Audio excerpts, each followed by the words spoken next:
So you know what the Facebook Pixel is. Now let's cover how you can use it on your own website to create Facebook ads that'll convert well for your business. Have you ever been on Amazon and you look at one product and then all over the rest of the internet you see that same product over and over and over again? We've all been there. And strangely enough, after you've seen that product so many times on so many websites, you end up going back and you purchase it.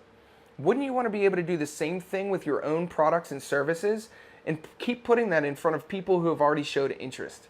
The Facebook Pixel allows you to do exactly that.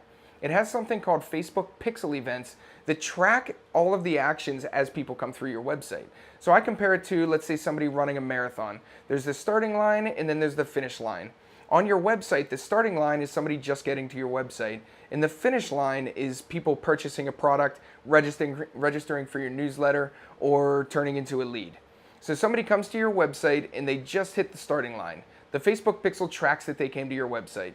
Then, as they go and they look at a specific product, the Facebook Pixel event tracks that. And then the next event and the next checkpoint is that somebody added a product to the cart, but let's say they never purchased.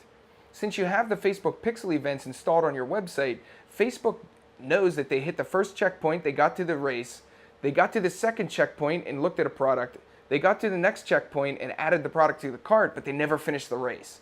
So now what you can do is you could say, I want to target all the people that hit the third checkpoint, they added the product to the cart, but they never purchased, and you could put an ad in front of them and say, hey, we saw you like this product, but you didn't purchase. Why don't you come back? Here's a 10% off code. And it's a really powerful tool to keep getting people back to your website. I know most of you have probably already experienced Amazon putting the products in front of you over and over again, so you know that it works, and you've probably gone back after you've seen the ads a bunch of times and ended up purchasing something. So now you can do that exact same thing on your own website. And in the next video, I'm going to go through and show you how to put the code on your site. It's literally just one line of code, and you just put it on your website, and you'll be able to do the exact same thing and get people to keep coming back to your website and visiting again and again and purchasing your products, visiting your blogs, or turning into leads.